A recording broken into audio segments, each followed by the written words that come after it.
So let's get started with one thing we haven't done before, which is go over all of 2020's numbers, you guys. 2020 numbers. So this is everything you guys accomplished last year. And we don't have actual numbers until like we literally just got them. So let me tell you what happened in 2020. Let's start with volume. The amount of volume you guys sold. It was $271 million worth of real estate sold. $271 million. It's a lot. Like I remember selling $140,000 houses back in my day. So 271,000 million, not thousand million, million, 271 million is a lot. Let me tell you about gross commission income. Gross commission income, 6.52 million. 6.52 million. That's a lot of money. Divide that in like half. That's like, I don't know, it's a lot of money. I don't know who can do the math for me, but it's over $3 million paid to our agents. That's a lot of money. And then one that is really a favorite for me is units closed, you guys. We broke for the first time the 1,000 mark. 1,024 units closed, just this group. 1,024 units closed. That means sales. So what's really interesting about that, you guys, is that's like about 20% of all of place last year. So they say everything's bigger in Texas. And it truly, truly is, right? So someone wildly awesome, maybe Natalie or one of our VAs, they're going to create something amazing, like where we could share this on social media, because I can't do that. I'm a numbers girl. I'm not creative in any way, shape, or form. Let me tell you what's happening year to date really quick. Year to date, you guys, GCI, 810,000. You guys already closed. That means you guys have already made over 400,000 this year. Volume 28.5 million, no big deal. 84 houses sold. That's 2 per day right now, 2 per day. And average price point you guys are seeing is 339,000. So that's exciting. A couple of things that I'm going to go over. Everybody saw Zillow bot showing time. And a lot of people are freaked out right now. So I was kind of thinking about it with Ben yesterday, and he's like, well, here's what you need to focus on. You need to focus on what you can control, right? So number one, deepening our relationships with our sphere, our past clients, and our database. Here's the reason why. If they're not getting listing alerts from you, if they're not getting market reports from you, if they're not hearing your voice, guess who will own them in the future? Yeah, that's how Zillow wins, right? Number two, he said, increase your database, right? Gary Keller says we have to add to our database every day, right? So that's how we get to have a sustainable business. And then the last thing he said is if you were kind of prospecting for sellers before, you just don't have that luxury anymore to kind of do it, right? Whoever controls the inventory controls the market right now. And there used to be a saying, it was, if you want to last, you got to list to last, right? This time it's really actually serious. So I love the saying, the future isn't a place we're going to, it's a place we get to create. So today we get to talk to someone who has created an amazing future and has done all three that I just said above. So let's get started with Amanda. Amanda, you can unmute. Amanda, tell us before we get started, start with the basics. When did you start with us? Kind of how much did you close last year? What did that look like for you? I started in spring of 2016. I was a new mom. And last year, I think total transactions was around 50 transactions that were closed last year, maybe a little bit over actually. And yeah, that's the beginning point. And then last year's. All right. So like Amanda, like year over year, always like double digit volume. I think 12 million last year, crushing it. walk us back. Who are you? I know you started saying you were a mom, still are a mom. Yes. What happened before real estate, and like, what did that look like? Before real estate. So my husband and I are from the Bay Area in California. We made our move out to Texas with no family here 10, almost 11 years ago, actually 11 years ago, January that we just passed, and took the leap. And I basically was in the spa business as like a spa director at a luxury spa in downtown Austin back when it was still small town Austin. And I did that for 5 years. And at that point, so we're right around the 2015 mark, I decided, I got pregnant, and I wanted to I always wanted to go into real estate. And so I said, this is my time. Let's study. While I have the baby, let me try being a stay-at-home mom for a little while and be the nurturer, since I have to be by his side anyways. And we saved for about 6 months, to enough time for me to be at home. And at that point, I needed to be working at the 6-month mark. So everything fell into the plan exactly how I wanted it to be. Did you find that you wanted to be home 24/7, or how did that go for you? No, I didn't know what to expect. Being home with kids full time wasn't really, I needed something else going on in my life. And I love my children more than anything, but I needed people interaction. Being a stay-at-home mom is tough work. Give it up to the moms that have ever been at home with their babies. It's a lot. But I just wanted something more personal, more development, personal growth, and talking to adults and all of that. So I definitely was anxious to get back to work. So then what made you said you wanted to be in real estate for a long time. What made you want to get into real estate, and what were you hoping to achieve actually? So we'd already purchased our first home, and we'd helped also our in-laws with their first properties here as well. And we all had the same agent. And I loved the process so much. I actually pretty much did her job, but she made the money from it. I was like, wait, and did the calculation. I was like, she made how much on this? I was like, wait a minute. I did everything.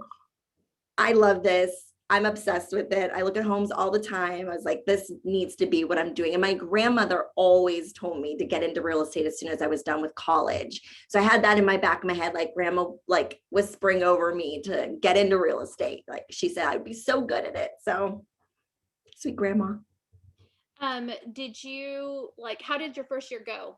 Did you make all the money in the world, or So I had a plan. My goal coming into it was, I knew what year one was going to be the absolute toughest. I was not going to expect to close. Well, I didn't set my expectations to close 50, 60 units. I said to myself, if I can pay for my son's full daycare, I would just be happy, because I knew it could only get better from there. But I would have to make sure I could not be less than what I was making for my son's tuition. It was really expensive for full-time daycare for babies. So he was at a great school.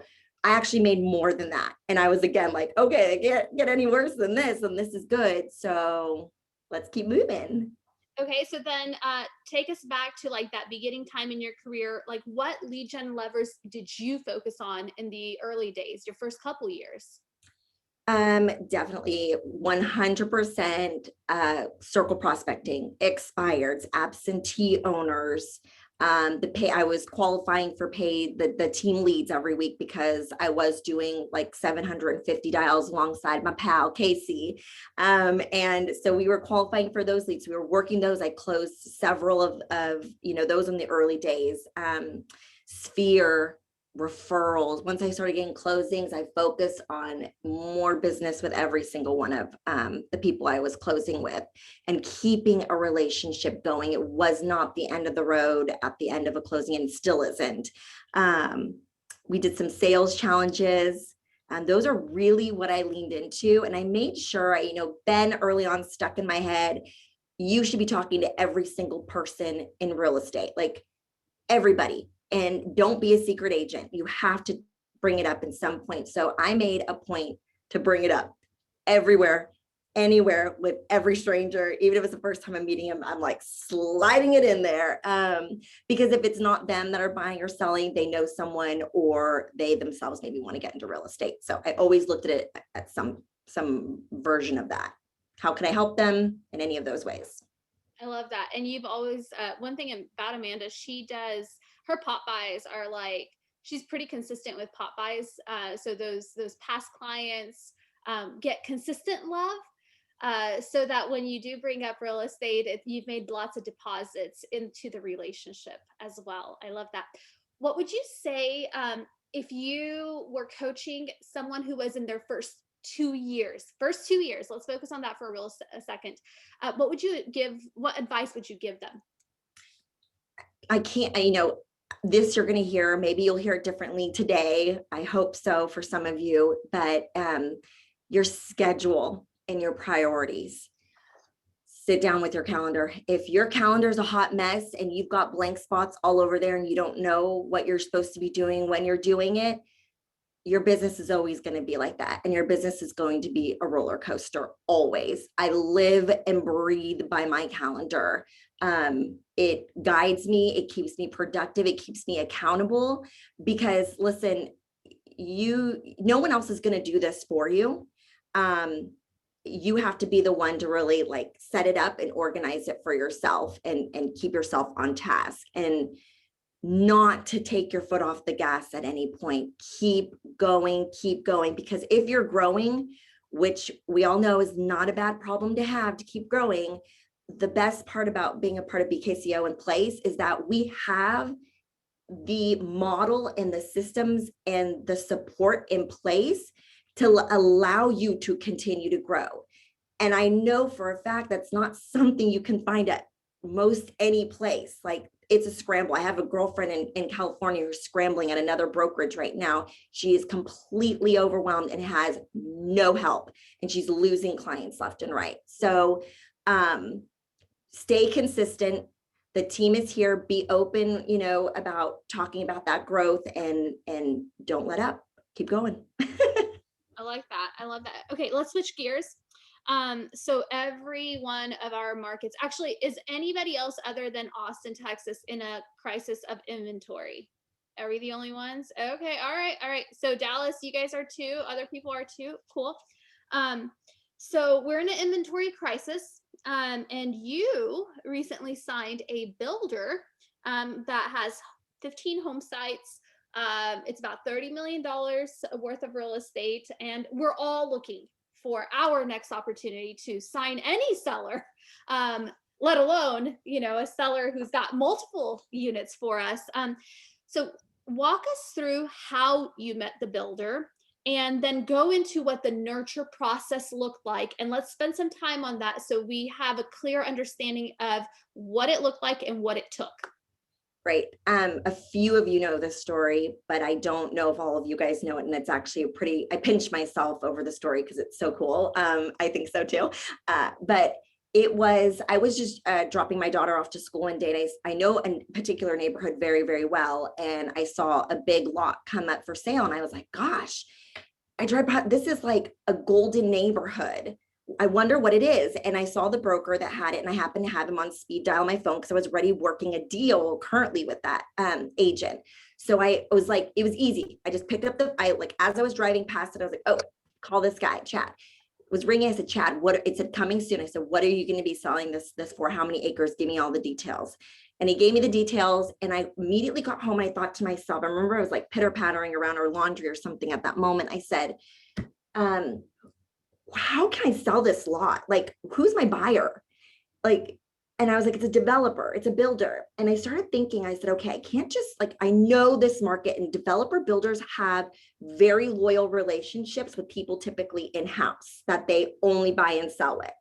And because I'd run up against it plenty of times at this point. And I said, I gotta find someone. So I remembered a development that I had went and saw, thinking for actually one of my family members a couple of years prior that were a few blocks away that I thought were beautiful. And there was two of them. The first one I tried, totally dissolved, can't find the builder so I hit a dead end with those people trying to track them down. But then I went and did some research on the other development, got the name, the first number I called, he picked up. And it was the builder owner developer. And I said, hey, are you still looking for land essentially in this area? Essentially, I fast forward to it. I got through that process. I warmed him up. I said, hey, I've got this other opportunity I think you'd be interested in, but if I bring you towards this and I spend the time on it, I would want to represent you. Are you loyal to anyone, or would you be open to working with a new agent if I'm bringing you the property? And I'd want to list it as well if you end up developing it. And he's like, yeah, absolutely. I'm not loyal to anyone in particular. You find me land, I'll work with you. And I said, great. So we made a schedule to go out to the property within a few days or something. That day I had come from another appointment. I had this one set up. I was so excited. And I actually fell on a property and hurt myself really bad. Like, I don't know what I did to a finger, but I thought I broke it. It was scary. I immediately was back to this next appointment to meet them. And thankfully, I think this was at the beginning time of COVID or something was going on. But I just said something like weird. Oh, I just hurt or I didn't even tell them I hurt my hand. I did something because I had to shake their hand. It was my right hand. And I remember I had to shake really weird. We make a big joke about it. Anyways, things got loosened up. I met him and his partner, and we talked about the land and then other ideas and projects. Found out there was a small knowing of a few different, his last agent. Anyways, fast forward, we did not buy that lot. He actually ended up having another piece of land in a gorgeous area and mentioned to me to start running numbers, getting my opinion on it. Do you want me to continue from here, Adelina, to the point where okay, so people see the sexy side of it. Yeah. What was the unsexy side? How many times did you follow up? How much free advice did you give? All of that. Yes, lots of contributing value and advice for almost a year, you guys. I met him in February of 2020. I talked to him so many times a month. I can't even calculate, either through text, through email. And it wasn't always all about business. It was nice things about learning about him. Or I met one of his partners who's also, he's his girlfriend. And I took her to go look at luxury properties because she was going to be a part of the design of the project. And we went and looked at them together. And I invested a lot of time in the research and understanding of their vision and what they wanted to create with this new community, which is called Hillside. And I probably asked him to sign that. We did a formal proposal, a gorgeous one, by the way, drop dead gorgeous, that we pumped out very fast. And I probably asked him at least 50 times to sign the listing agreement. 50 times to finally get him to sign it. And it's not that he was trying to avoid it. Maybe in the beginning, he still wasn't sure yet because he was being courted tremendously. There was other agents that were trying to weasel into this project. And so maybe he was just I stayed consistent. I sent him monthly updates on the luxury market specific to where he was, gave him insight, competition, all of it. But we are here. The only other thing I want to add to this part of the conversation is, Amanda, how many homes did you still end up selling last year? 50? 30, almost 34, 35. 34 plus all the leases, right? Oh, yeah. So over 50, over 50. So I just want to be clear that you didn't spend all your time on this. But but you were very clear with your calendar. You had this consistent, because if you would have asked 5 times, somebody else would have listed this property. You were consistently in front of this client and asked for the sale 50 or more times. And we had so many conversations on this. I finally at first, it was kind of sneaking it in there. I had to, every 50 times it was a different way I was asking for the business. Sometimes it was on the phone. Sometimes it was in text. Sometimes it was being a little more assertive. Some was what's the holdup? Why are we not signing this already? And I finally just at that point, it was a year of a relationship, right? Because we do this, you got to build a relationship.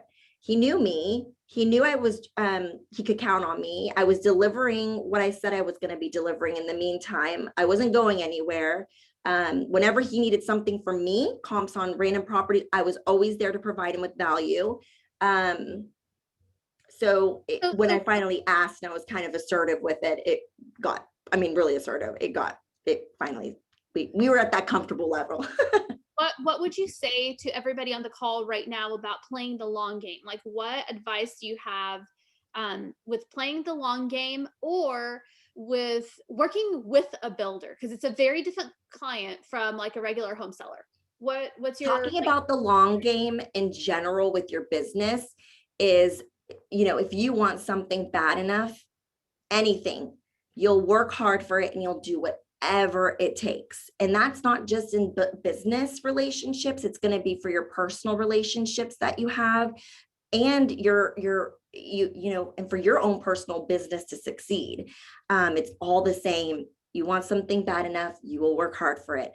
And it's a compound effect. If you stick with it, you pour in and you lean in and follow our model when it comes to business, the fruits of your labor will definitely bloom and come to fruition.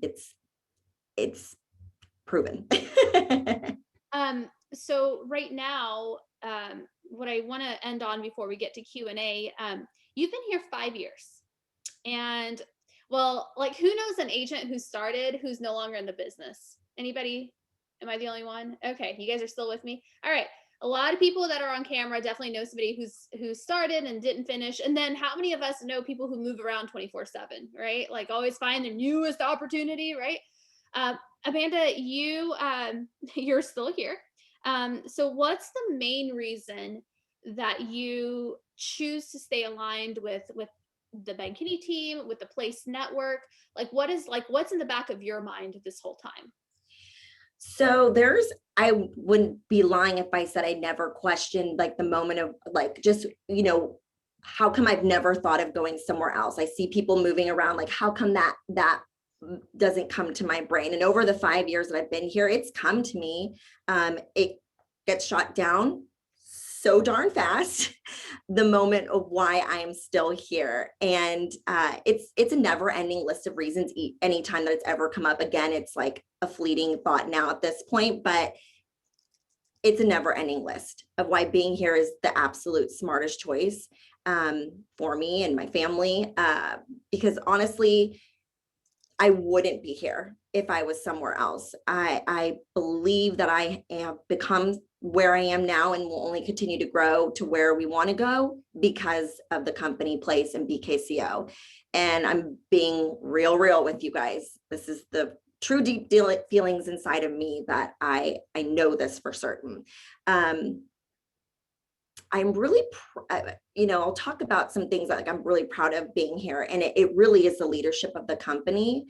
And because of that, the person I've become and becoming because of the leadership, I'm definitely proud of the opportunities that the company has presented for my family and I, and what we've really worked hard for, obviously, right, comes with results and providing those results.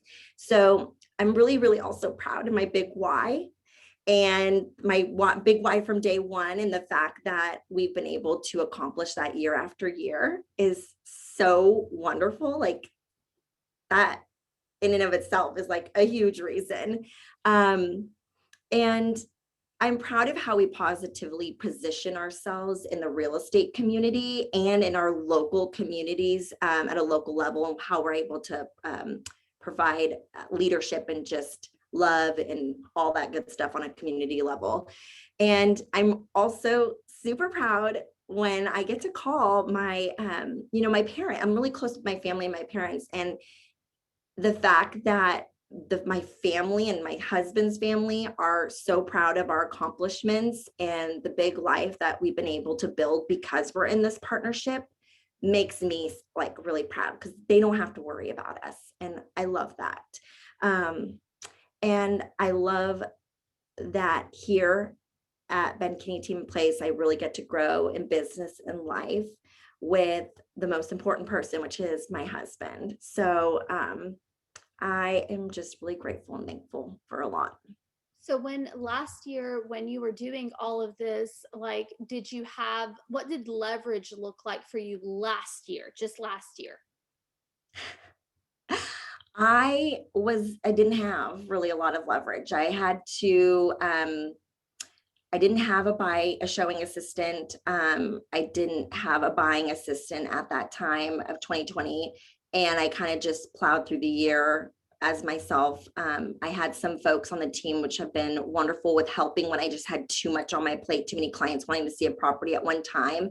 And they were awesome and wonderful. And there's a few of you guys, you know who you are. I love you. Um, Have you, so, but that's, so your husband made a transition into his career. Spencer came on. And so like what stands out to me is 2020 was very important about, like, there are years where you just got to make bank, and mhm. you just got to, like, you got to do that. This year is about more than making bank. It's about leveraging. So have you hired anyone this year? Yes, I have just started Miss London.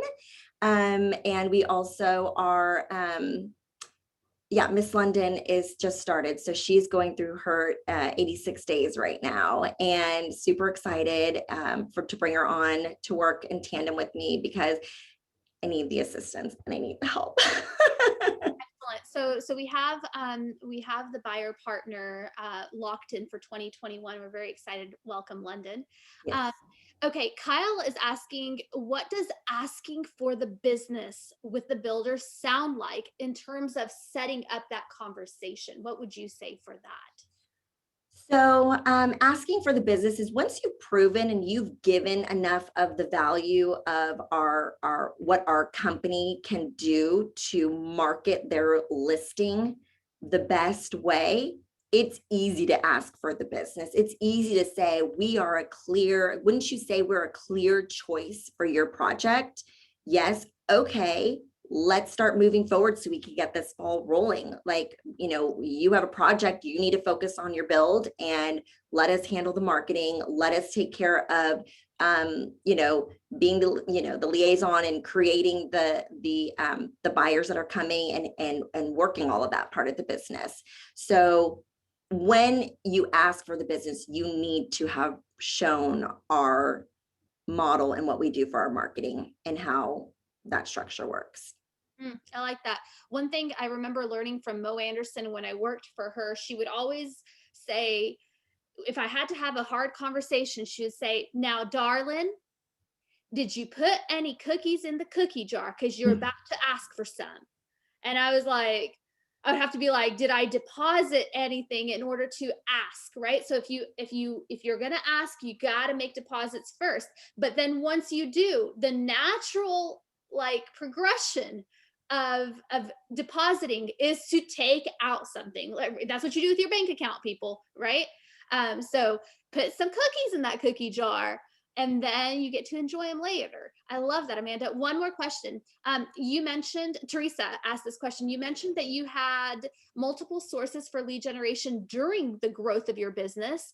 What does your top three look like now, and how did that come about? Okay, so yes, I had the multiple, I worked the model, I worked the pie in the beginning, and I worked literally majority of it. Some of them I did were a little bit lighter in like one of the areas, but for the rest of it, it was like hard hitting, all of them, because I had to make up in some way. I was really eager to grow my database as quickly as possible.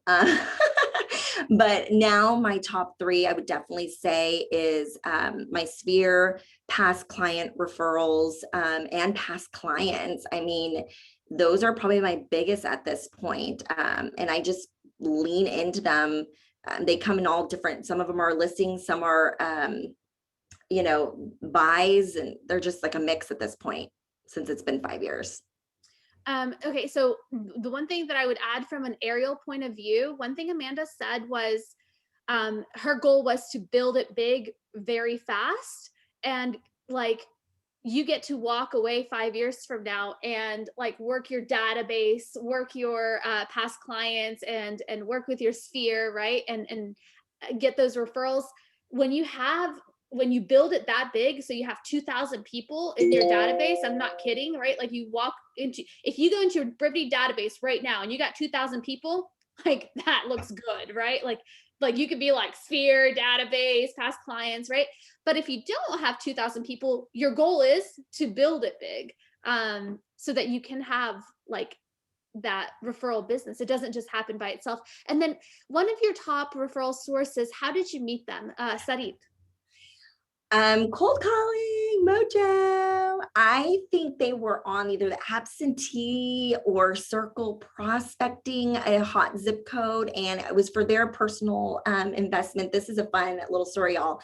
Their investment, but they called them. They're like, no, we're not interested. You know, we're keeping our investments, but we'll keep you in mind. Maybe we have friends that want to invest. And I think I made a few more deposits in calling them. And, you know, they were from the Bay Area, which is where I was from. So we had that kind of familial nature. And, you know, I just called, check in. Finally, one day she's like, I have actually someone for you.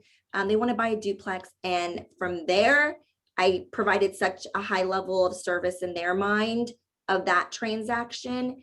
It came flooding through the gates, like all these investors, one after the other. And I really honed in on understanding like how investors work, and with, you know, studying from the team, all the resources that we have with investors. And Casey had the most amazing investment calculator he shared with everyone. It's like been my holy grail for investors.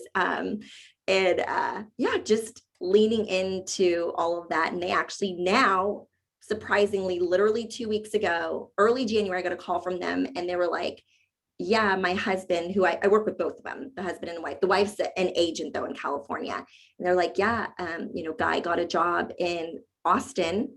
We're relocating our whole family, and we're going to need your help to buy a new home there. And like, just awesome. So Now they're here.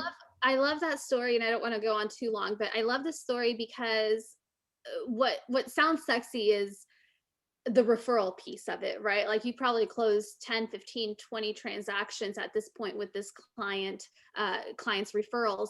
And that sounds so good. And we all want that. It never would have happened without doing the initial part, which was the prospecting. Because unless you know enough people, if you already have a database or a sphere big enough to give you all the deals you want, then you know what? Like Ben would tell you, okay. But if you don't, you got to go out and meet those people. And it's either going to be face-to-face, like open houses and door knocking. It's going to be by keeping in touch with your sphere so that people give you referrals, or it's going to be prospecting, or it's going to be working team leads.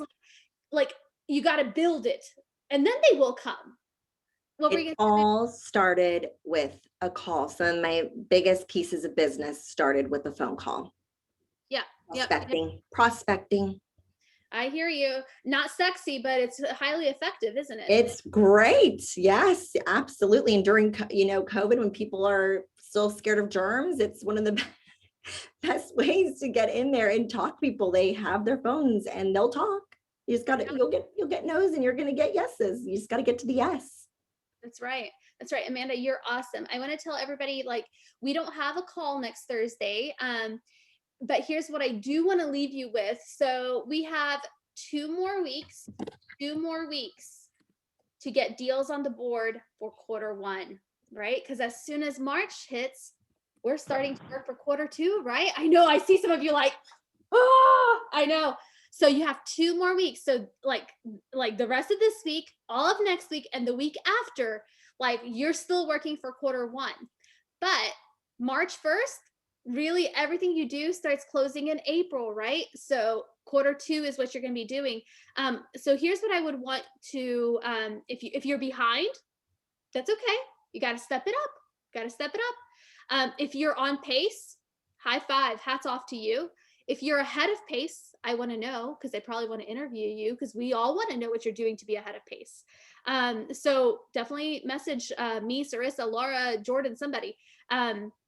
So you guys, awesome. I hope you took something away from it.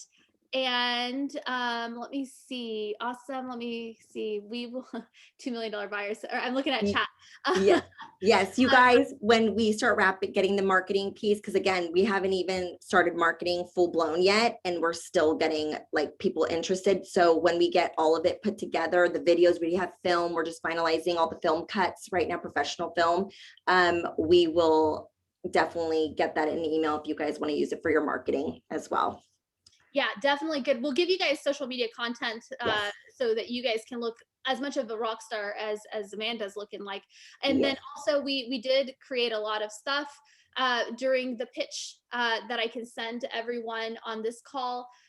Because again, it was Sonia with Josiah's team at BKCO that created the stuff. We didn't really do anything, and we haven't spent very much money. I think we spent $800 so far. I mean, like we if you want like a resource for a shoestring budget, we are it. Amanda is like, she is queen of budgeting. That's what moms do apparently. So she's queen of that. So just anytime we can be a resource for that, like we've got Daniel, we got DJ, we got Amanda. I mean, like we're starting to get people who are like doing big stuff. You guys, if you get into a position of like talking to a builder, reach out to the people who have already done it. These people want to help you. Like we are so much more successful together than we are apart, you guys. So I just want to leave you with that. Amanda, awesome. Thank you so much for this morning. Yeah, And just one other thing too, yeah. Just remember with the growth that we're seeing in Texas and many of our markets, like right now is no better time than start building those builders are going to start, people are bringing money here and builders are going to start building even more communities than we have now. So get ready. Yeah, I love that because the number one way that we solve the inventory problem is having our builders build homes. Like we need more homes to be built, right? So yes, absolutely. Start talking to builders now and start finding them land. That's the number one way that you get a builder. Right on. Okay, thanks guys. Have a great rest of your day. We'll see you later. Bye. Take care, everyone. Bye. Bye, everyone.